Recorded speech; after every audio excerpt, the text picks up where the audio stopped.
Hindi naman pwedeng si Senator Batorni ay tumingin lang sa akin tapos maisip niya, dismiss, dismiss, dismiss. Walang manifestation dito na hindi sinasabi. My point, Mr. President, is that yung sinabi ni Mahatma Gandhi nangyayari na sa Pilipinas eh. Sabi ni Mahatma Gandhi, if it's an eye for an eye, the whole world will go blind. Let's make our stand. Ilang beses ko narinig dito sa hall na to, ang taong bayan, ang taong bayan, ang taong bayan. Eh, hindi ba naman lahat naman tayo halal ng taong bayan eh, di ba? Hindi ba pwedeng sabihin ko na lang, ang opinion ni Alang Cayetano, isa lang naman ako eh. Ang opinion ni Joel Villanueva, ang opinion ni Mocha Uson, isa lang naman siya eh. Pero yung sabihin ko sa inyo, guys, ang opinion ng civil society, ang opinion ng masa, ang opinion ng taong bayan, dapat makonvict. Are we not overstepping and are we not confusing rather than enlightening our political processes? Yes, you might think this is a different Alang Cayetano from the impeachment of President Estrada, impeachment of President Arroyo, impeachment of yung hindi natuloy na impeachment kay CJ Davide, sa impeachment ni CJ Corona. But aren't we supposed to be wiser? At hindi ba tama naman yung sinabi ng Supreme Court? Dapat may impeachment, pero hindi dapat gamitin ito ng magkalaban lang sa politika. Ayaw natin maging presidente si Vice President Sara, talunin nyo na lang sa 2028. Ngayon, kung talagang may ginawa siyang masama, edi impeach, pero sa tamang paraan. I apologize if I'm emotional on this issue, but hindi tayo makawala eh. Ang daming mas importanteng issue, pero nakapako tayo sa issue na to. Thank you, dear colleagues, and thank you to the Filipino people for the opportunity to share my thoughts on this. So I vote for the motion of Senator Marcoleta. Secretary will proceed. Senator Cayetano Pia.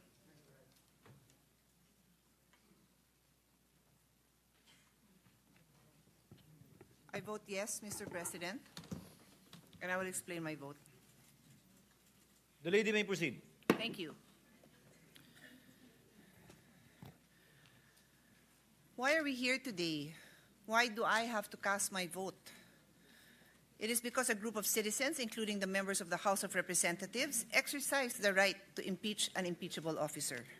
Under the Constitution, there are two ways to file a verified complaint for impeachment. Article 11, Section 3.2 by any member of the House of Representatives or by any citizen, and Article 11, Section 3.4 by one-third of all members of the House of Representatives upon a verified complaint or resolution. There were 4 impeachment complaints filed. December 2, December 4, the third on December 19th, and the fourth complaint was endorsed by 215 members of the House on February 5, the last day. On February 18, 2025, Vice President Sara Duterte filed a case with the Supreme Court to question procedural and substantive due process. Her arguments: the House of Representatives circumvented the constitutional one-year ban rule on initiating impeachment proceedings. I won't go into the details, Mr. President, but I will submit my full speech into the record. Vice President Sara's prayer was for the Supreme Court to issue a TRO as well as a writ of preliminary injunction to enjoin all respondents from proceeding with the impeachment trial. After proper proceedings, issue a final injunction, nullify and set aside the fourth impeachment complaint, declare the one-year bar to be applicable from the filing of the first impeachment complaint, declare the fourth impeachment complaint to be violative of the one-year bar under Section 3.5, Article 11 of the Constitution. Sa madaling salita, ang prayer po ni Vice President Duterte ay pigilan ang impeachment proceedings dito sa Senado. In the comments of the HOR, they argued the complaint is not barred for the following reasons. None of the first 3 impeachment complaints were referred to the House Committee on Justice, which effectively ended the initiation process. And 2, Petitioner Duterte is stopped from questioning the freezing of the first 3 impeachment complaints for not immediately assailing it. Ano naman ang sinabi ng Supreme Court? The Supreme Court said the articles of impeachment transmitted by the HOR to the Senate based on the fourth impeachment complaint is barred by the one-year rule under Article 11, Section 3.5. It is also constitutionally infirm and therefore null. and void ab initio. Ang ibig pong sabihin, hindi na dapat ituloy pa ang impeachment proceeding na ito dahil ang impeachment complaint na isinumite ay labag sa 1-year bar rule na nakasaad sa Constitution. Ang probisyong ito ay naglalagay ng limitasyon na isang impeachment complaint lamang ang maaaring maisulong sa loob ng 1 taon. Dahil sa paglabag na ito, ang impeachment complaint na ito ay itinuturing na labag sa konstitusyon at walang bisa mula sa simula o tinatawag na null and void ab initio. Mahaba po yung diskusyon ng Supreme Court dyan, makikita ho yan dun sa kaso, dun na lang ho sa isusumite ko, mababasa po doon yung ine-emphasize ko na provisions. So in final, sabi ng Supreme Court, the Senate did not acquire jurisdiction to constitute itself as an impeachment court. And this decision is immediately executory. Ano ho ba ang ibig sabihin ng immediately executory?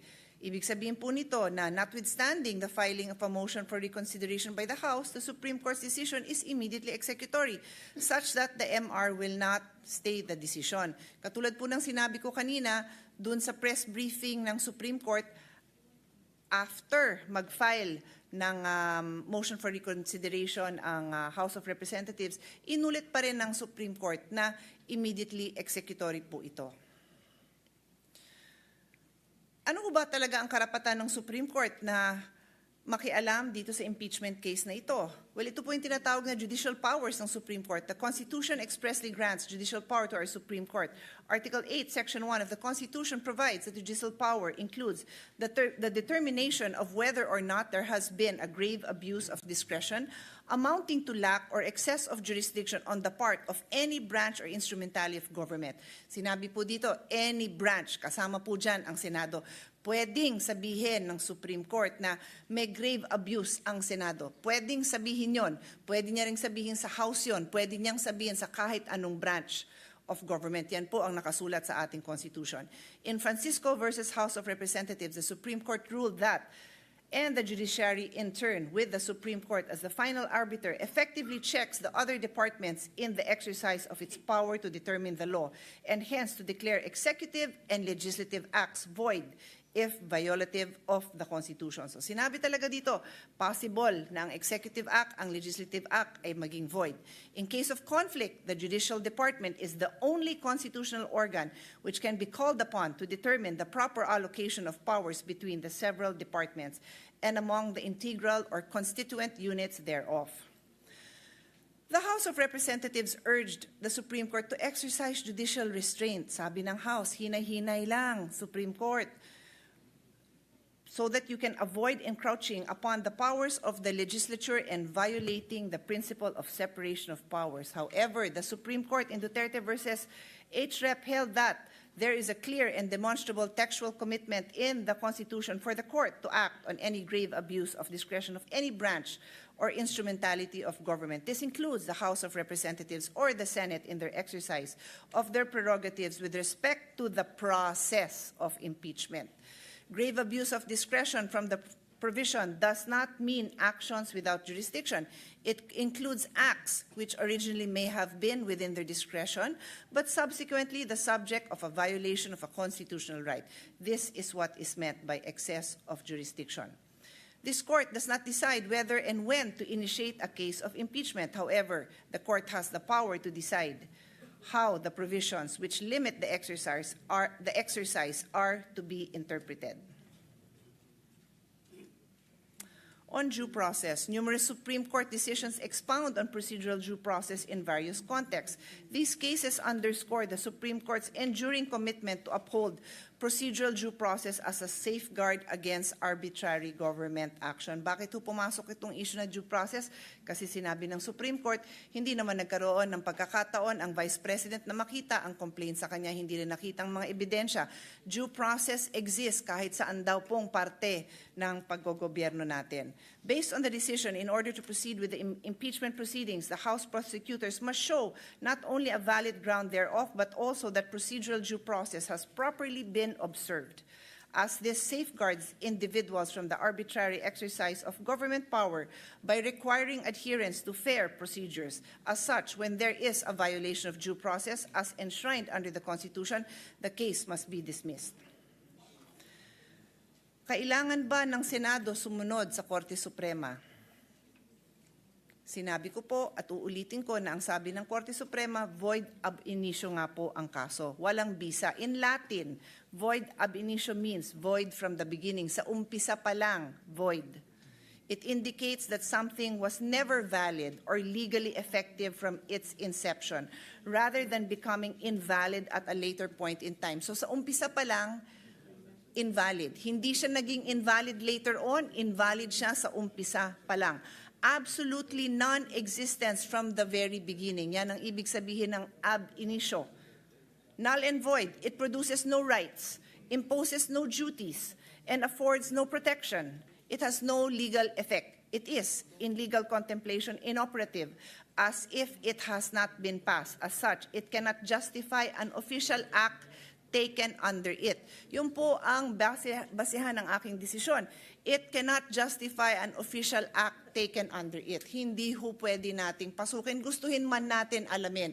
Kapareho ho ako ng napakaraming kababayan natin na gusto nating alamin kung ano ba ang mga issue na to. Pero sabi ng Supreme Court, hindi ho natin pwedeng gawin yon. We have to follow the rules. At idadagdag ko, nang sinabi nga ng Supreme Court, ay ito ay immediately executory. Again, the decision stated the Senate did not acquire jurisdiction to convene itself as an impeachment court. As such, there is no constitutional authority to even convene as an impeachment court. I am a member of the Senate and I am a lawyer. I am bound by my solemn oath. Nag-oath po tayo last week lang. Ang sabi dun sa oath, I will well and faithfully discharge to the best of my ability the duties of my position. Ginusto ko ba to? Do I want to be a judge here? Hindi po. Nung nag-aral po ako ng law, sabi ko, Lord, wag niyo akong gawing judge. I hate being a judge. Malambot po ang puso ko. Kung pwede, lahat innocent. Yun ho ang gagawin ko. Kasi napakahirap humusga ng ibang tao. But this is my solemn duty. It is my duty. I took an oath. And therefore, gustuhin ko man o hindi, I have to make a decision. And binabase ko ang aking desisyon kung ano ang sinabi ng Supreme Court. Yun naman po aming lawyer's oath. I do solemnly swear that I accept the honor, the privilege, duty, and responsibility of practicing law in the Philippines as an officer of the court in the interest of our people. I declare fealty to the Constitution of the Republic of the Philippines. Idudugtong ko yung oath na yon dun sa sinabi ng Supreme Court na kailangan sundin ang Constitution. At siya ho ang magpapaliwanag kung paano i-interpret ang Constitution. My duty as a senator and as a lawyer is to be guided by evidence, by the rule of law, and by the principles enshrined in our Constitution. For these reasons, Mr. President, I cast my vote as yes. Thank you.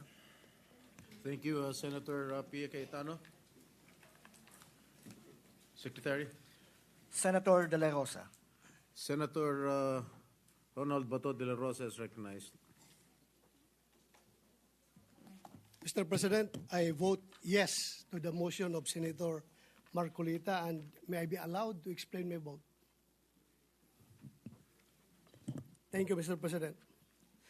Last June 10, a day before the 19th Congress adjourned sine die, I stood on the same spot conveying my serious concerns on the constitutional infirmities surrounding the articles of impeachment that the 19th Congress of the House of Representatives transmitted to the Senate. I pointed out that the circumstances surrounding the filing of articles of impeachment seem to violate the one-year bar rule enshrined in Article 11, Section 3, Paragraph 5 of the Constitution, among others. Given this patent violation of the Constitution, I made a motion to dismiss the articles of impeachment against Vice President Sara Duterte. After a long discussion with the members of this chamber of the 19th Congress, I listened and I learned. My motion for dismissal was amended by Senator Alan Cayetano and became a motion to remand. The impeachment court then ordered the remanding of the articles of impeachment to the House of Representatives. This chamber also requires the 20th Congress House of Representatives to communicate whether or not they are willing and ready to pursue the impeachment complaint, a requirement which until now has not been complied with. In a sudden shift of events, before the opening of the 28th Congress, the Supreme Court took all by surprise when it promulgated their decision on petitions challenging the validity of the articles of impeachment against Vice President Duterte. When the Supreme Court released their decision to the media, many people expressed their views. There are those who celebrated and commended the Supreme Court. Others voiced out their disappointments. Some criticized the decision. The mixed reactions seem to suggest that the decision promulgated lacks clarity. And yet, Mr. President, after reading the decision, I asked myself, is it long? Yes, 97 pages to be exact. Is it vague? No, Mr. President, it is clear as day. According to the plain meaning rule or verbal leges, if the statute is clear, plain, and free from ambiguity, it must be given its literal meaning and applied without interpretation. Now, even though the decision of the Supreme Court is not a statute, it still forms part of the legal system of the Philippines as mandated by Article 8 of the Civil Code of the Philippines. Since the decision of the Supreme Court is clear, plain, and free from ambiguity, applying the plain meaning rule, it should be given its literal meaning. That is, the articles of impeachment are unconstitutional. The Senate did not acquire jurisdiction, and the decision is immediately executory. Plain and simple. Kaya naman, Ginoong Pangulo, nagulat ako nung ako'y tanungin, susunod po ba ako or tayo sa desisyon ng Supreme Court? Hindi po ganon kataas ang tingin ko sa aking sarili. I honestly do not place myself in a position so high, too high, that I will be the one to be asked if I will obey the Supreme Court's ruling. Ang nakasaad sa ruling na yon, immediately executory. Wala namang postscript or PS sa baba na nagsasabing subject to your review and further evaluation. As a member of the Senate and as a citizen of this republic, I submit to the authority of the Supreme Court and respect its decision. Perhaps in shedding light on the highest court's duty, the integrated bar of the Philippines said it best, and I quote, "As the final arbiter of constitutional questions, the Supreme Court bears the solemn duty to interpret the law, determine its bounds, and clarify its implications, even when it revisits past doctrines or addresses new context. This authority is rooted in checks and balances, the very design that guards against the excesses of any branch. Mr. President, the rule of law is the foundation of our democracy. And if we are to be models of upholding the law, then it behoves us to listen and heed those who have been tasked by the Constitution to interpret the Constitution. The interpretation of the law remains lodged with the Supreme Court, and we must abide by its decision. What message would we send out to our people if we, legislators, will not honor the wisdom of the highest court in the land? Are we not, in effect, promoting anarchy? I want to believe that indeed we are men and women of the law, that we live by rules and perform our mandate as elected officials within lawful means. Our people rest easy and feel a sense of security because their Senate has remained to be guardians of democracy. Looking back, the Senate has accepted several Supreme Court decisions in the past. Why should the ruling in this current impeachment case be any different? Is our concept of respect for and acceptance of Supreme Court decisions selective? If that is the case, are we not playing with fire? Fire, mind you, does not always intend to enlighten or illuminate. It can also burn and bring a house down. Much has been said about where I stand, and I understand that my positions on certain matters have always been consistent and transparent. But while the public and this chamber may be familiar with my views, all that is simply driven by what is in my heart. And I say this with humility. My heart has always been guided by what is right, not only when it is easy, not only when it is convenient, but even and especially when it challenges my comfort zone, when it no longer serves our side. Because at the end of the day, it is a matter of principle, not popularity. Perhaps sometimes we ought to protect our democracy, even from ourselves. Of course, the Senate is not a mere follower of the Supreme Court, but a co-equal branch, meant to respect the powers and functions of the latter in its decisions. I trust that the Senate will continue to peacefully coexist with the Supreme Court. Let us not allow this impeachment trial to become a venue and opportunity to disrupt our system of government. I hope this is not the time when we dance differently, when clearly the same song is playing. We must follow the Supreme Court ruling, not because it is the most convenient thing to do, but because it is what is right and just, no matter how unacceptable or painful it may be. And this is why, Mr. President, I vote yes to adhering to the Supreme Court decision. Thank you, Mr. President. Thank you, Senator De La Rosa. Mr. Secretary. Senator Ejercito. Senator Ejercito is recognized. Yes, Mr. President, I likewise vote yes to adhere to the Supreme Court. Thank you, Senator Ejercito. Secretary. Senator Estrada. Senate President.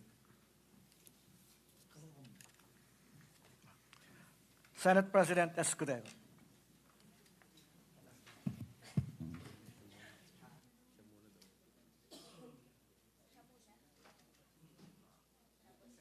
The Senate President is recognized to explain his vote.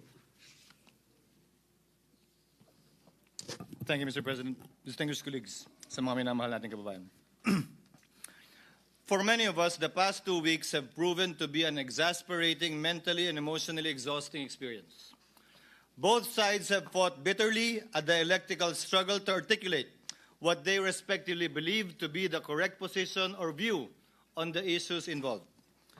Passions had run high as demonstrators, whether for or against impeachment, took to the streets armed with their familiar slogans and chants to air their voice on the matter. Various sectors of society, from business, retired military, academe, denominations of faith, offered suggestions for a return to a state of normalcy in the official relations of governmental branches. Through all these, and as early as the time when the articles of impeachment had been constituted, the court was specifically asked, told, urged, and argued to take no action of any kind and form with respect to the prosecution by the House of Representatives of the impeachment complaint. When the present petitions were knocking, so to speak, at the doorsteps of the court, the same clamor for non-interference was made through what are now arguments of lack of jurisdiction, non-justiciability, and judicial self-restraint, aimed at halting the court from any move that may have a bearing on the impeachment proceedings. The court did not heed the call to adopt a hands-off stance as far as the question of constitutionality of initiating the impeachment complaint is concerned. What lies in here, is an issue of genuine constitutional material which only the court can properly and competently address and adjudicate in accordance with clear-cut allocation of powers under our system. The claim, therefore, that the court, by judicially entangling itself with the process of impeachment, has effectively set up a regime of judicial supremacy is patently without basis in fact and in law, because it is not at all the business of the court to assert dominance, judicial dominance, over the other two great branches of government. Rather, the raison d'etre of the judiciary is to complement the discharge by the executive and legislative of their own powers to bring about ultimately the beneficent effects of having founded and ordered our society upon the rule of law. Mr. President, distinguished colleagues, the institution that is the Supreme Court, together with all other courts, has long held and been entrusted with the judicial power to resolve conflicting legal rights regardless of the personalities involved in their suits or actions. The court has dispensed justice over the course of time, unaffected by whomsoever stood to benefit or suffer therefrom, unafraid by whatever imputations or speculations could be made to it, so long as it rendered judgment according to the law and the facts. No one is above the law or the Constitution. This is a basic precept in any legal system which recognizes equality of all men before the law as essential to the law's moral authority and that of its agents to secure respect for and obedience to its commands.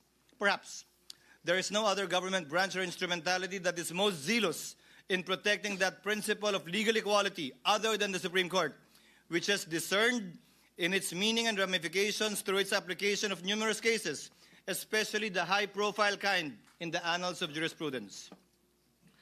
The Filipino nation and its democratic institutions have no doubt been put to a test once again by this impeachment case. Accordingly, the court resorted to no other than the Constitution in search for a solution to what many feared would ripen to a crisis in government. Sa muli, magandang gabi po sa ating lahat. Hindi ko po salita mga sinambit ko na ilang minuto. Yun po ay paraphrase at halos eksaktong quotation ng salita ni dating Justice Conchita Carpio Morales sa Francisco ruling na kinatigan ng mayoriya ng mga miyembro ng Korte Suprema, kabilang na si dating Chief Justice Puno, dating Justice Carpio, dating Justice Ascuna, dating Justice Panganiban. Ano nga ba itong Francisco ruling na pinag-uusapan natin ito? Ano nga ba ang pinagkapareho, pinagkaiba nito sa kasalukuyan nating hinaharap? At bakit ko ba ito tinatanong? Ginoong Pangulo, bahagi ako ng Kongresong nagtangka na i-impeach si dating Chief Justice Davide. Bakit ko sinabing tangka? Dahil pinigilan po kami ng Korte Suprema. In-enjoin at nag-issue ng TRO ang Korte Suprema at ito yung desisyong yun. Francisco, case na palaging sinasite po natin. Ano bang pinagkapareho? Ang aligasyon laban sa nasasakdal noon na si Chief Justice Davide, kaugnay din ng corruption. Daang milyon din. Ang pinag-usapan, initiation of impeachment, na dapat sole prerogative din ng Kamara. Ang pinag-usapan, ano bang definisyon ng initiation na dapat sole jurisdiction din ng Kamara? Ang tanong ko po ay simple. Noong mga panahong yun, nasaan po lahat na nagrereklamo ngayon at nagko-question sa desisyon ng Korte Suprema? Yung mga mahistradong nagko-question ngayon na retirado na, bumoto sila pabor doon. Subalit ngayon, tila nag-iba ang posisyon. Ano nga ba ang pinagkaiba kung meron man? Klaro ang pinagkaiba. Iba ang pangalan ng nasasakdal. Today, Mr. President, distinguished colleagues, the very supremacy of the Supreme Court is being called into question, and with it, the very foundation of the rule of law. As Senate President and as a member of this chamber and as a member of the bar, I will not sit idly by and allow this. At stake is the very idea that justice should be governed by laws that apply to all, equally to all, rather than the whims and caprices of public opinion. As Justice Frankfurter once said, if one man can be allowed to determine for himself what is law, every man can. That means first chaos, then tyranny. Legal process is an essential part of democratic process. Whether it's a mob or a minority, bias and prejudice blinds, divides, and destroys. Former U.S. Supreme Court Justice Sandra Day O'Connor also said it best. The law provides necessary continuity amidst our constantly shifting political landscape. It guarantees everyone will be treated equally, whether they are in today's or yesterday's majority, so they know what to expect, whether what they do is popular or unpopular at that time. The courts, Mr. President, with the Supreme Court at the helm, are the guardians of the rule of law, making sure everyone plays by the same rules and receives equal justice. For the rule of law to prevail, the High Court must act as a compass, not as a political cheerleader, impartially applying the law by calling out violations, not swayed by public opinion or political allegiance. Respect for the rule of law, Mr. President, requires all of us to adhere to final or immediately executory decisions of the court, even when there is a winner and a loser, to avoid deadlocks and maintain legal order. Respect for the rule of law does not bar disagreeing with court decisions, nor from forming our own opinions on the meaning and intent and letter of the spirit of the Constitution. However, we must also have the humility to accept when we are wrong once the Supreme Court has already decided. Respecting the court only when you win or when it aligns with your belief is not respect for me. It is plain arrogance, or if at all, a power play. Cherry-picking court rulings destroys the judiciary's purpose. Disobeying the High Court's decision is a violation of the law, because under our Constitution, decisions of the Supreme Court form part of the law of the land. I made these remarks, Mr. President, amidst recent calls for this august body to disregard the Supreme Court's recent ruling in Duterte v. HOR. These calls for judicial disobedience have been aided and abetted by so-called legal luminaries and experts who fancy their wisdom and knowledge of the Constitution as better.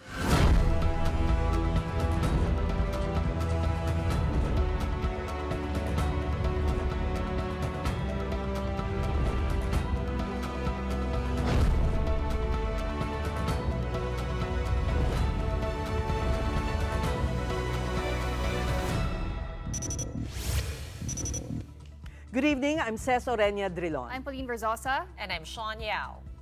The biggest story tonight is the Senate putting to a vote how to proceed with the historic ouster case against Vice President Sara Duterte. As we speak, senators are voting on a motion to archive the impeachment. And the woman of the hour, Vice President Duterte, was nowhere to be found ahead of the Senate vote. The OVP spokesperson admitted that even before today, Sara sometimes runs her office virtually or, like a quote, a ghost. And the Government Service Insurance System, or GSIS, defends its decision to put money in an online gambling firm. GSIS says it welcomes any scrutiny into its investments.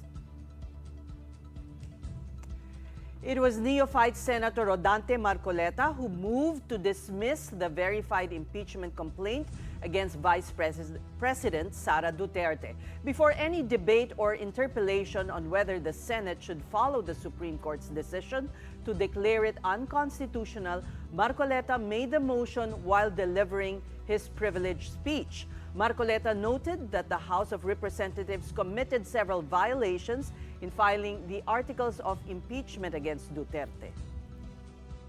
Ilang violations na po? Kanina po, in-archive po yung tatlong violations. Hindi po ni-refer sa Committee on Justice, pangatlong violation. 6 na po. Ngayon sinasabi po, in-include po sa Order of Business. Hindi rin po, 3 violations na naman. 9 na po. This is an impeachment complaint. You are removing the second highest official of government. Yun lamang pong verification. Sablay na po. Thus, Marcoleta said what the High Court corrected in its decision in upholding what is stated in the Constitution. Ang impeachment complaint po ay parang sinaing na niluto ng House of Representatives. Hilaw po eh. Hilaw na hilaw. Kayo po nagsimula ng mali. Hindi naman po sinasabi ng Korte Suprema na kailanman ay huwag kayong mag-impeach, huwag na kayong mag-file. Ayusin nyo lang po eh. Yun lamang po ang gustong mangyari dito. Ayusin nyo. You want to impeach the Vice President, do it in the right way. Marcoleta even cited his own experience as a member of the House.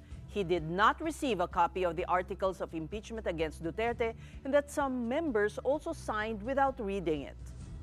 Wala man lang po akong nakita sapagkat ako po hindi isinali sa pakakitaan ng... Hindi ko nga po alam na meron na po pala. Hindi man lang kami binigyan eh.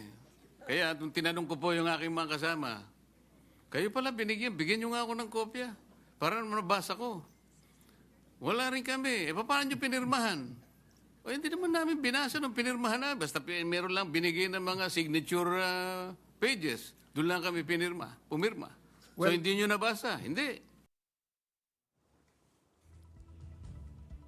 In his interpellation, Senate Minority Leader Vicente Soto objected to Marcoleta's move, saying that the resolution of the House's motion for reconsideration to the Supreme Court should be awaited first. Soto argued that the reversal of the Supreme Court's own decision is not impossible. What I'm pointing out is the danger of outright dismissing the impeachment proceedings by virtue of a decision that is not yet final and still pending appeal. We shall wait for the resolution of the MR.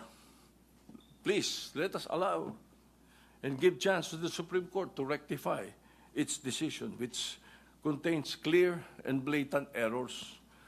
For their sake and for the sake of future proceedings, let us not dismiss forthwith.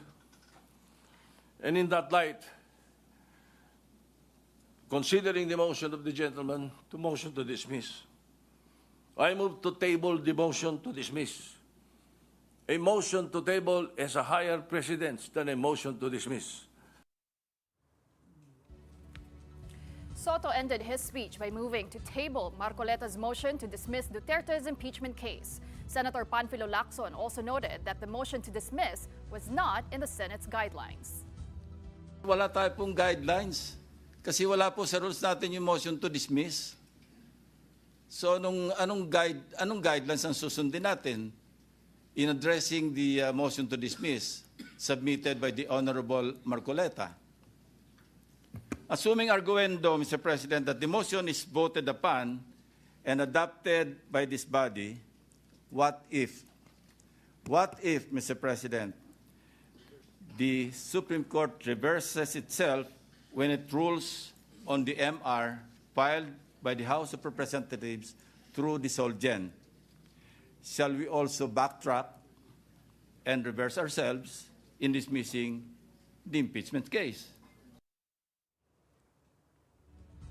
Senate President Francis Escudero, however, noted that in past impeachment complaints, motions to archive complaints was done. And this led Senators Francis Pangilinan and Risa Ontiveros to call for the convening of the impeachment court for the motion to dismiss to be tackled. A move which Escudero said cannot be done based on the Supreme Court's decision. Senator Alan Cayetano then moved to have Marcoleta's motion amended. The succeeding debates then focused on whether the Senate should dismiss, archive, or table the Duterte complaint or a Duterte impeachment complaint, or wait whether the Supreme Court will reverse its ruling. This, Senator Marcoleta said, the latter seemed unlikely. You are confronted with the unanimous decision of the Supreme Court. In a firm voice, it says this is unconstitutional, void ab initio, violative of due process, and the Senate never acquired jurisdiction over this. And it is immediately executory. Parang sinasabi niya sa'yo, wala ka ng room mag-file niyan. Okay. All right now, the senators are still voting on Marcoleta's motion. And voting right now, we can see Senate President Chis Escudero, rather long explanation of his vote. But what they are voting for is really to archive the impeachment. Okay. Because and we will see from the numbers actually, who voted on the Soto motion to table Marcoleta's motion. It's confusing, but effectively what is happening is the Senate will no longer, it appears the Senate will no longer wait for the Supreme Court to take up the various motions pending before it.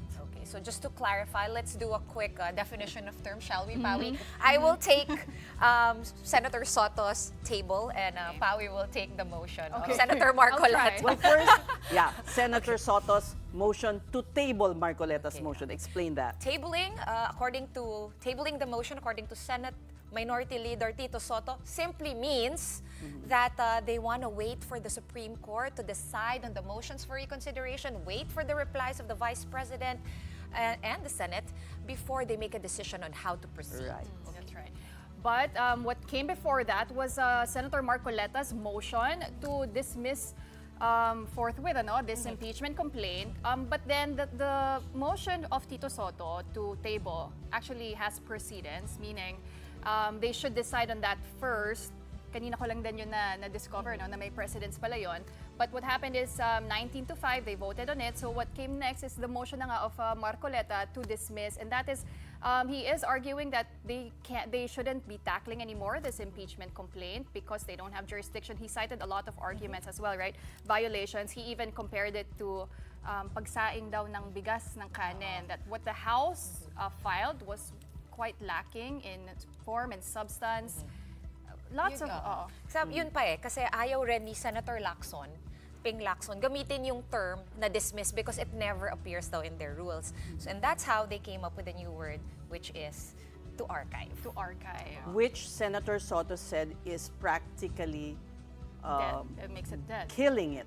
So, based on the vote on Senator Soto's motion, we can safely conclude that it will be a 19-5 vote to archive the impeachment. So perhaps let's return to the voting. Senator Chis Escudero, Senate President Chis Escudero is still at it. Let's listen in.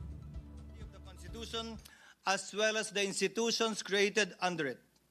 My dear colleagues, we are told that to honor the court's ruling is to betray the truth, that by choosing fidelity to the law, we somehow abandon accountability, but nothing for me could be further from the truth. To disregard the ruling would not only defy the Constitution, it would drag the nation into a crisis it can ill afford. It would erode the authority of our laws, embolden those who believe they are above it because they know it all or simply know better. To those seeking to disregard the Supreme Court's decision, I ask these simple questions, Mr. President. Again, in light of the Francisco ruling on former Chief Justice Davide, and it was okay then because they did not want then Chief Justice Davide to be impeached. Are you truly for accountability or simply anti-Duterte? Do you truly respect and want to preserve the Constitution or you simply hate the Vice President? Are you serving the nation's interest or protecting and pursuing your own personal ambitions or agenda? Are you fighting for truth or are you simply after revenge? Do you really want a trial or do you just want a conviction? Do you really believe that we are wrong or do you simply think and feel entitled and believe that you are always right? Remove the name, Mr. President, of the Vice President in this case. Apply the decision of the High Court, as Senator Cayetano said earlier, to another impeachable official. Would your positions be the same? When I was faced with this situation, Mr. President, I respected the court's decision, even if I disagreed with it. I am still voting to respect that court's decision. As quoted at the start of my speech, Mr. President, the dispensation of justice over the course of time should be unaffected, whomsoever stood to benefit or suffer therefrom. The courts should be unafraid of whatever... We break away from Senate President Francis Escudero there, still speaking and explaining his vote. So far, Senators Alan and Pia Cayetano, Bato de la Rosa, J.V. Ejercito, and Jinggoy Estrada have voted yes to the motion to archive Duterte's impeachment, adhering to the Supreme Court's decision. While we wait for the final vote of the Senate, let's bring in Attorney Igon Cayosa, former president of the Integrated Bar of the Philippines and a constitutional law expert. Good evening, Attorney. Welcome to The Big Story. What do you make of how the Senate is tackling the Supreme Court's decision on VP Sara's impeachment case? Good evening. It is good that the senators are discussing it, and the vote is pretty obvious. So, but it is very enlightening and part of our democratic process that we hear them argue and explain their votes. And there were efforts to come up with compromise motions, but it unraveled. So that's why they're now voting on the amended motion instead of a motion to dismiss. Is just to archive. What does archive mean? Because Senator Soto says it is practically killing it, and that even if the Supreme Court changes its mind, although they're saying it is highly improbable, then what can the Senate do? Can you enlighten us on archiving? Well, normally and technically, a motion to archive is to put it on hold while awaiting some developments. But in practice, and the good Senator Soto would know that he's a veteran lawmaker, when a particular matter or issue is archived, it is good as dead. But then again, the focus now shifts to the Supreme Court because, of course, as you say, and many say, it's improbable, but it's not impossible. As a matter of fact, one of the senators was quick to point out a number of Supreme Court decisions where there were unanimous decisions that they themselves, again, unanimously overturned. Senator Risa Ontiveros did point those cases out. Yes. Go ahead, sir. So it may be a suntok sa buwan, no? Improbable, but it's a possibility, and we await the decision of the Supreme Court. Mm-hmm. Based on the debates, it's several hours long, and still now the senators explaining their votes, what can we glean from about our democracy?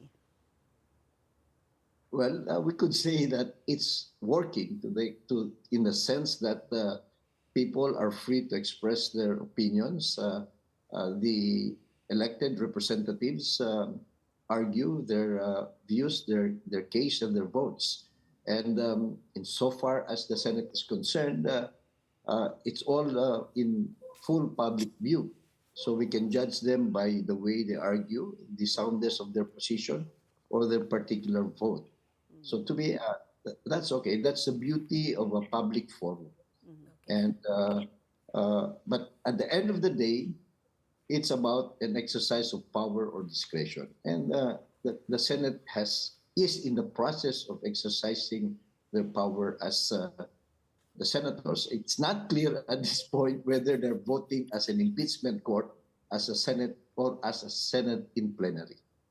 What do you think they should have done, Attorney Egon? No? Because they're saying we cannot convene as an impeachment court. Well, some in the minority rather, they're saying we cannot convene as they should convene as an impeachment court before voting, and then the majority is saying we can't because we don't have jurisdiction, and that's what the Supreme Court said. And then the arguments just stem from there. But do you feel that they are still doing the right thing and just kind of airing out everything? Well, they could do either way. No? They could sit as an impeachment court and decide, as they are deciding now, to respect the decision of the Supreme Court. But as a plenary also, they can also do that. So it's for them to sort it out. At this point, they haven't agreed among themselves in what capacity are they doing it. But insofar as we, the people, are interested to have transparency, we're seeing it unfold before our very eyes. And that's, to me, that's the beauty of democracy. We hope that the Supreme Court will also be as transparent and call for an oral argument, as some of the critics or some luminaries are suggesting, or even former chief justices and respected justices of the Supreme Court are suggesting. We don't know. Again, that's discretionary on the part of the Supreme Court. We don't know whether or not the decision of the Senate tonight will have any impact on the next moves of the Supreme Court. I hope the Supreme Court will focus on the facts and on the law and the Constitution. You had yourself issues with the decision of the Supreme Court. Yes, I do. And I've been very open about that. We have laid out our thoughts on the matter, as anybody can. No? But at the end of the day, we'll have to let the Supreme Court rule on it. The MR is there. It's an effective mechanism. The Supreme Court did not dismiss outright the MR, and it, in a way, recognizes because it required the Vice President to comment on the MR. Can you enlighten us? It says that their decision is final. It's executory, which is why the Senate is voting this way, and yet it accepted the MR and directed the VP to comment. It seems contradictory. Let's be accurate. The Supreme Court did not say that their decision is final. They just said it is executory. Okay. The fact that they accepted the MR and they're acting on the MR, that's basic. It's the right of any aggrieved party or a losing party to seek for a reconsideration, to give the court a chance to correct itself if and when it is in error. But they said immediately, attorney, immediately executory, and then they repeated it again as they asked for the replies and the comments. There's a difference between finality and immediate executory. Okay. I give you a simple example. No? In injecting cases, it is immediately executory, and some administrative cases, it's immediately executory, but the court can eventually decide in the final decision that it is in favor of the other party. So they just undo what was done. Do you want to use a metaphor kagaya ng mga nanliligaw or yung mga sinaing na hindi nahilaw? Basketball. Para mas maintindihan ng ating, alam mo, kunyari hindi kami masyadong... It's hard, it's difficult to go through all these legalese. That's baka meron correct. kayo, yung executory na yan, meron ba kayong naiisip? But it's very difficult, and I would rather not do that, no, to make because it will not add to the clarity. Okay. It will further confuse our people. Yung mga ikaw na sinaing, yung panliligaw, it's cute. Maybe an attempt to address the massa or those who don't understand legalese, but I don't think it will add to the clarity. So I will not even attempt to... So yung sinabi ni Senator Marcoleta medyo nakagulo pa sa tingin ninyo? Yes, makakagulo pa. So I think now we wait for what the Supreme Court will do. Maganda nga na pinag-uusapan sa Senado and they're acting on it as the Senate. So we'll have to respect whatever the decision is. Binoto natin mga yan, no? Or kung yung binoto natin, hindi naman nanalo, so pasensya tayo. So, again, the ball goes back to the Supreme Court ngayon. Kasi may MR eh. So, tingnan natin, let's see what the Supreme Court will do with the MR. Well, Attorney, my question is particularly on the doctrine of operative facts and why this ruling of the Supreme Court applies retroactively instead of prospectively. And what's the impact of that? Dun sa mga previous impeachment cases, gaya ng pinoint out ni Senator Tito Soto, what happens now to the impeachment of former President Estrada, of Chief Justice Corona? Will it also be null and void? Well, of course, those who would want it to be null and void and, vindicate those who were already convicted, maaari nilang sabihin yan. So they can quote that or they can use that kind of logic, but I doubt it if that would be effective. Again, you need the Supreme Court to rule on those things. So you have to file a case before the Supreme Court and let's see what they do about it. Will they consistently apply the retroactive effectivity of their more recent ruling or not? It depends. But, we cannot also automatically apply this new doctrine to all the past cases. Again, you need the Supreme Court perhaps to rule on those things.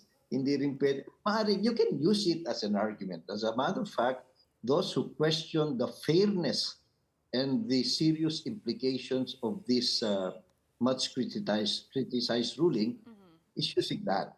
And you can't blame them. You can't blame them. These are things that perhaps ordinary people can, understand or can relate to. Attorney, can we go back to that archiving versus tabling?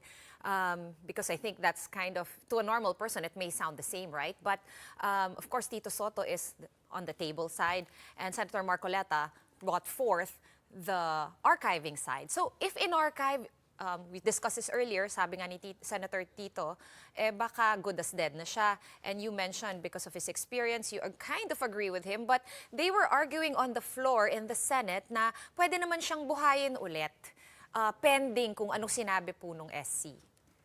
But it was, we were hopeful it was going towards that direction.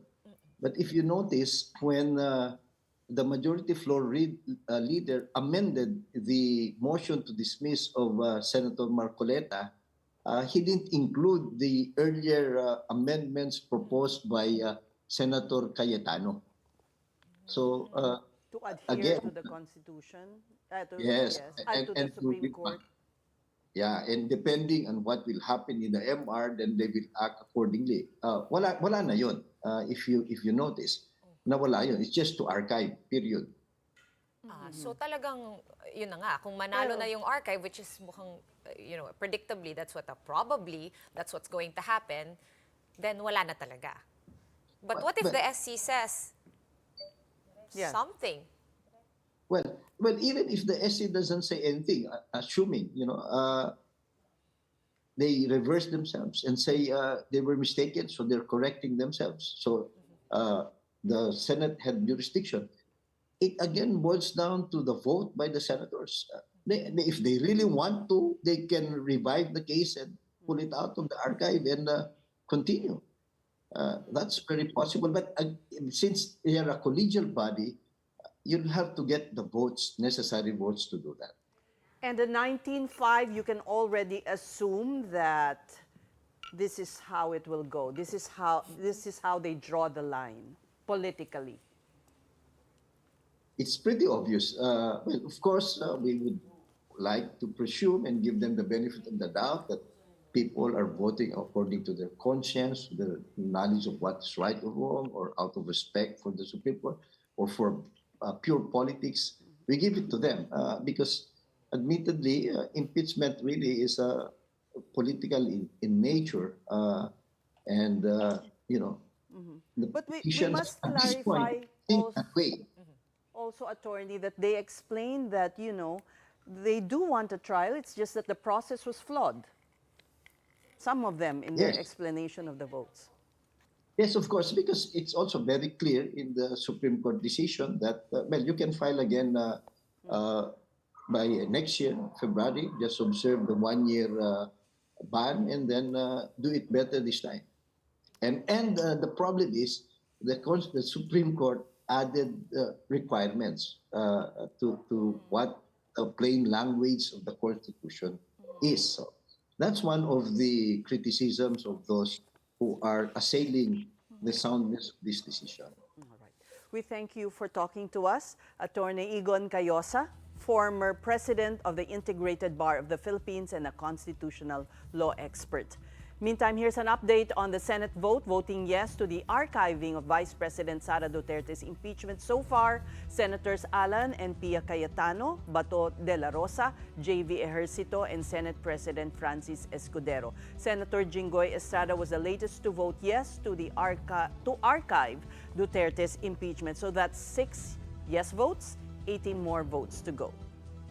You can see Senator Win Gatchalian now explaining his vote. Okay, but right now we just need to take a quick break. But coming up, everyone's looking for Vice President Sara Duterte hours before the Senate's impeachment debate and vote. Malacanang says they know where she is headed next. That story and more when we return. Keep it here on One News.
You're back here on the big story on One News. Security at the Senate was tightened after protesters blocked or flocked the area demanding for the impeachment trial against Vice President Sara Duterte to push through. Tindig Pilipinas in particular said despite the Supreme Court ruling the impeachment complaint unconstitutional, senators cannot just pretend there wasn't an issue on VP Sara's confidential funds. The group had filed a motion to reverse the said decision. Dapat the trial should proceed forthwith upang magpanawagan sa ating mga senador na gampanan nila yung constitutional duties po nila. Also monitoring the outcome of the Senate's debates is the Liberal Party. They reminded the Senate that whatever their decision will be on the matter will reflect where their allegiance truly stands. Ang pinaka-importante dito sa impeachment ay to hold high officials of government accountable for whatever violation of our Constitution. Sukatan ngayon ito, noong mga taong ibinoto natin dyan, titignan natin kung sila ba ay para sa pananagutan, sila ba ay para sa hustisya, at sila ba ay para sa taong bayan. Now here's an update on the ongoing vote at the Senate to archive the impeachment complaint against Vice President Sara Duterte. Voting yes, Senators Alan and Pia Cayetano, Bato de la Rosa, J.V. Ejercito, Senate President Francis Escudero, Senators Jinggoy Estrada and Win Gatchalian, and now Bongo. At this point, let's go back to the Senate and listen in. Nagbibenta ng ari-arian sa oras ng tinamaan sila ng sakit at napakarami pa rin Pilipino ang hirap makakuha ng mga serbisyo at tulong mula sa gobyerno. Kaya magtrabaho na lang muna tayo. Nabibigyan na po ang Pilipino dahil sa ingay ng politika. Politikang hindi naman masasaing sa umaga, politikang hindi naman pwedeng magamit pambayad sa tuition sa paaralan, politikang hindi naman makapagbibigay lunas sa may mga sakit. Let us buckle down to our work. The people expect nothing less from us. Ever since, I am for peace and unity.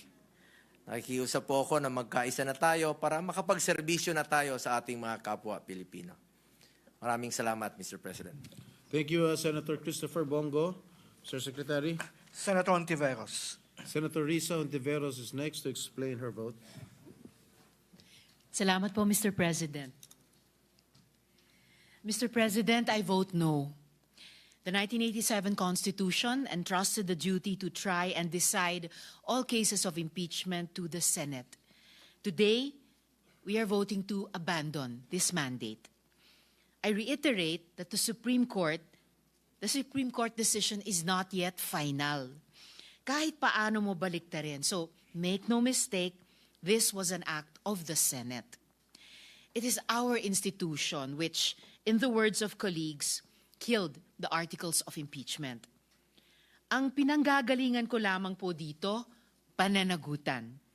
Our people must have the power to make the highest rulers accountable. The process of impeachment is meant to question the powers that be and whether they deserve that power. In short, karapat-dapat ka ba? Hindi po dapat mahirap at teknikal ang impeachment. Taliwas ito sa intent ng framers. It should not be taxing to hold power to account. Anything that will make it easier for a public officer to evade accountability should be opposed. Ang hangad ko sana ay matulungan natin ang isa't isa. Tulungan natin ang ating mga kababayan na sagutin ito ng buo, ng may tapang at ng walang paligoy-ligoy.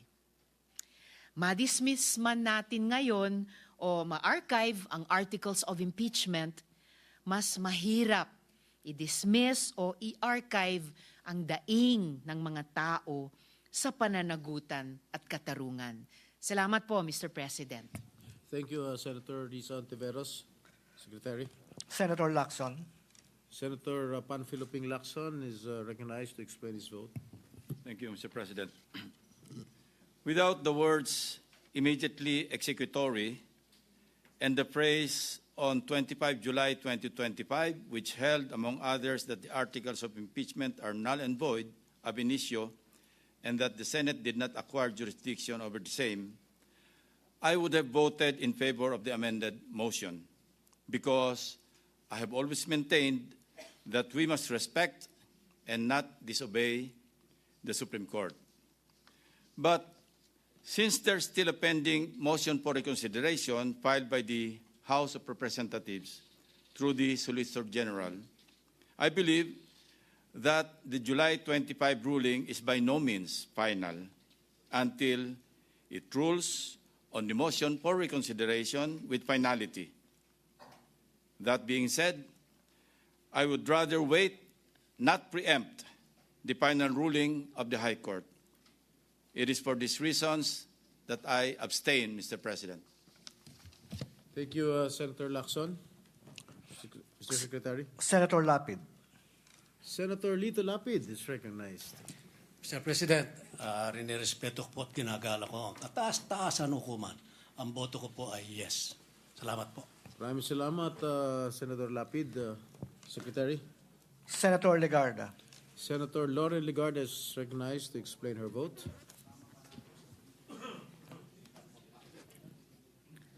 Mr. President, distinguished colleagues, the Supreme Court has ruled with clarity. It declared the impeachment complaint not only constitutionally barred, but void from the beginning, and further held that the Senate did not acquire jurisdiction over the matter. This decision, by express pronouncement, is immediately executory. We in the Senate are stewards of the Constitution and the rule of law. Our fidelity must be strongest precisely when institutions are under strain or pressure. To proceed as though the ruling were uncertain or optional would be a departure from our constitutional duty. This manifestation is a commitment to respect the present authority of the Court's decision while remaining open to its final word.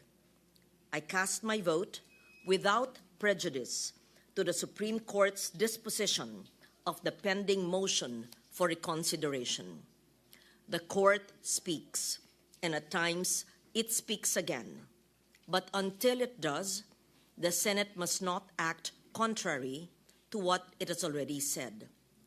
For these reasons, I vote yes. I honor the decision of the Supreme Court. Thank you, Mr. President. Thank you, Senator Legarda. Mr. Secretary. In other news, the Office of the Vice President, Sara Duterte, appears to be unaware of her current whereabouts, as it failed to confirm where the country's second highest official is. In a press conference earlier today, OVP spokesperson Ruth Castello initially said the information is still needed to be verified when asked about Duterte's current location. This as the Senate Impeachment Court held hearings on the Vice President's case after the Supreme Court ruled her impeachment case unconstitutional. Castello then said Duterte might be in her office but gave no confirmation. We'll get back to you on that. Who knows? She can just be right in the office. Oo nga, a few steps away. Despite not being physically present, Castello insisted that VP Duterte remains hands-on with the OVP's programs. She pointed to technology allowing the Vice President to work virtually. The Vice President is as involved as she started. So, nung rinol out yung mga programa natin, beginning 2022, up to now, her involvement is the same. Even if she's not physically here, she's still the one running the office. Kasi may technology naman eh, di ba? Tayo lang, yung mga nandito, kami yung gumagawa, kami yung mga sundalo, but the instructions come directly from the Vice President herself. Yung trabaho na kailangan niyang gawin for the office is still being done. Ano lang, minsan virtual, minsan ghost. And after the OVP failed to verify Duterte's whereabouts, Palace Press Officer Claire Castro said they received information that the Vice President may be heading to Kuwait, but noted no travel authority has been filed yet. Ay wala po tayong impormasyon, tinawagan po natin ang Office of the Executive Secretary sa ating pagkakaalam at sa ating ibinigay. Ang pinakahuling travel authority na inaibigay sa kanya ay simula July 5 hanggang July 28 kung saan po siya nag-travel papuntang the Netherlands at South Korea. Meron po tayo nabalitaan at ito'y naitanong sa atin na meron daw na balak ang Vice Presidente na pumunta sa Kuwait, no? Sa Kuwait ng August 8. Pero as we speak, wala pa pong naihahain na request for travel authority ang Vice Presidente sa sinasabing pagbabiyahe.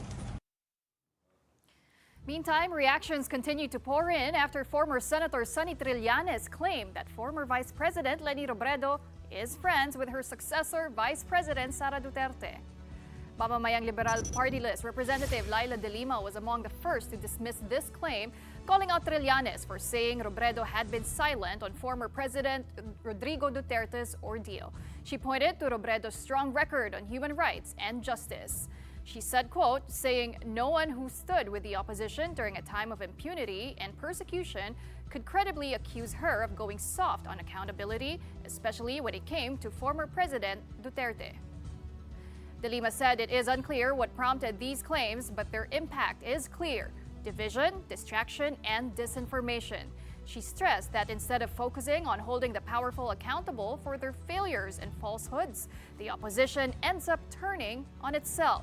De Lima's remarks came after Trillanes alleged that Senator Bam Aquino, Robredo's 2022 campaign manager, once suggested delaying an arrest warrant for Duterte out of concern that it could affect her presidential run. I find the claim difficult to believe. Her public record speaks to the contrary. Para sa kanya, accountability must apply to all. Walang puwang ang double standard sa hustisyang inaasam natin. We in the opposition are not here to fight each other. For its part, the OVP has not confirmed any relationship between Duterte and Robredo. Well, I am not privy to that, but if it's true, I'm sure the Vice President will get a lot of useful tips from former Vice President Leni Robredo. We're going to be pausing for another quick break, but after that, the GSIS finds nothing wrong with its 1 billion peso investment in an online gambling company, welcoming any investigation into the matter. The details next on The Big Story. Stay tuned.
Welcome back. Thank you for staying with us here on The Big Story.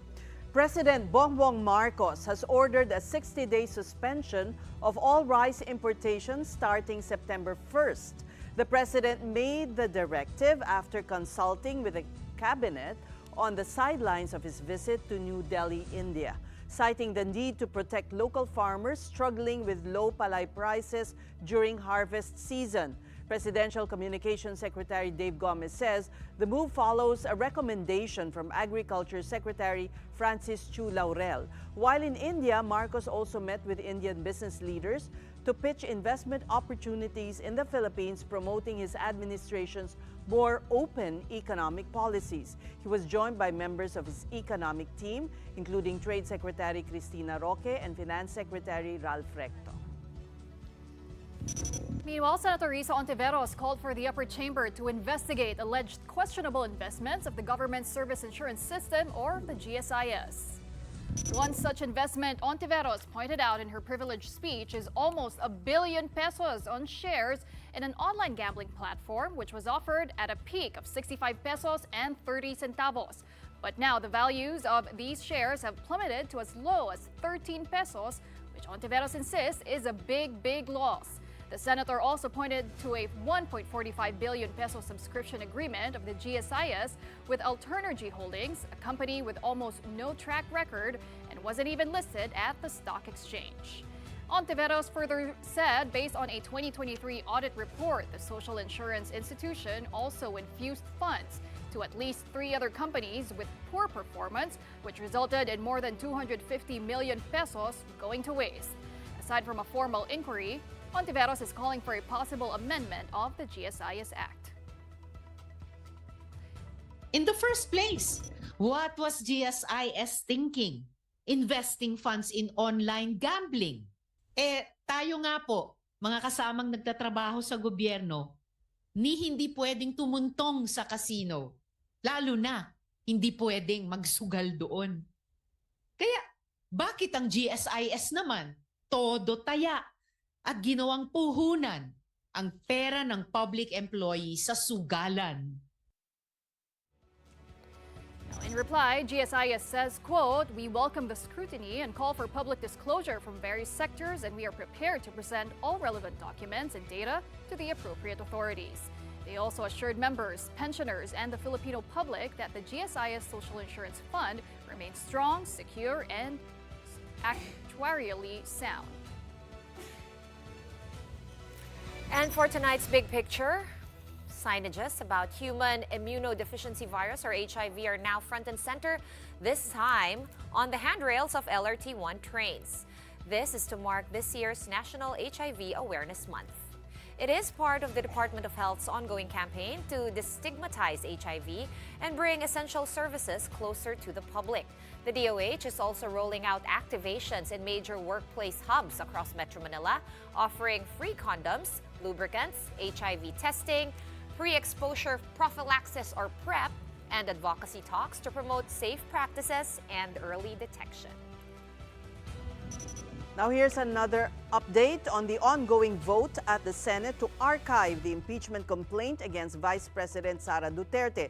Voting yes, Senators Alan and Pia Cayetano, Bato de la Rosa, JV Ejercito, Senate President Francis Escudero, Jinggoy Estrada, Win Gatchalian, Bongo, Loren Legarda, Lito Lapid, Rodante Marcoleta, Amy Marcos, and looks like a yes from Robin Padilla. Senator Risa Ontiveros voted no, while Senator Ping Lacson abstained. So it looks like it's a yes to archiving the impeachment complaint against Vice President Sara Duterte, 12 yes votes, 13 if we add Robin Padilla, 1 no, and an abstention. But it wasn't clear what the vote of Bam Aquino was. He was called, but he didn't explain. Maybe he deferred it? I guess we'll find out. We'll find out once they do the tally of the voting. But were you surprised by the abstention of Senator Ping?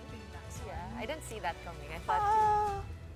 No, you know, he always is a maverick. Yeah, He's wild like, card. He's like the odd man out. Okay. But because his explanation was he would have normally voted yes, he said. But because of the pending He wants to see what yeah, happens first. the pending petitions and the MRs and the TROs. Yeah. So it's been an interesting day, but for tonight, that's it for the big story this midweek. Thanks so much for watching. We are One News, all sides, all the time. We'll be back here tomorrow at 7:30 p.m. Have a good night, everyone. Coming up next is Play-by-Play with Andre Felix and Cheska Liton-Calao. Hi, guys. Hi, Andre. How did you survive your lactate exam? Good, good. It was just annoying because the coach will prick you for the blood. Kukunin yung blood mo eh. So from time to time, habang tumatakbo ka sa treadmill, ito yung may, yung may mask ka. So ipiprick ka, they'll check the lactate So ang threshold. tanong, are you ready? Teka, yung tanong Yes, eh, pumasok Oo ka ba? nga Pasok ka eh. ba? Yes or no, ikaw talaga parang you kang ready? nasa Senate. Oo, dami ng Parang explanation. nasa Senate floor ka. Yes. Yung I table abstain. ba o archive Abstain yan? ako, abstain. Table ba yan? Archive? o Ping ano? Lacson siya. Hindi, pero hindi ko narinig. She was asking kung pumasa ako. Oo. Yes. With flying colors? Yes. Naniniwala Ready na. Habang tumatakbo, hinahabol nila ako nung karayong. Habang tumatakbo ka papalayo.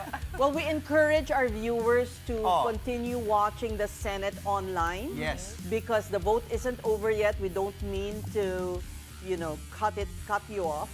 But, these guys are waiting here. No, okay lang. And you guys have updates because there was a 2 a.m. game. Pati na sa 8:33, basta on the average yun tayo. 8:33 on the average yan. Okay So, pa. Okay. Thank you again, and thank you for that reminder. Yes, pwede pa nila mapanood yan on live stream. Meantime, thank you once again, Sester Lonto, Sonia, Pauline Versosa, and The Big Story on our show. Yes, we've got the aftermath of Gilas Pilipinas' heartbreaking loss early in the morning to open the FIBA Asia Cup to Chinese Taipei, plus a look ahead to the quarterfinals of the PVL on tour. And we tell you about a couple of Mobile Legends Bang Bang streamers who are using their earnings to give back. I'm Andre Felix. And I'm Cheska Liton-Calao. And here's tonight's play-by-play. Ramiro, the show by Mamoy Lee. Puts it on. Unbelievable. Gemma on the left side. Oh, the pass! Stuffing another one. Bakuna's rejecting.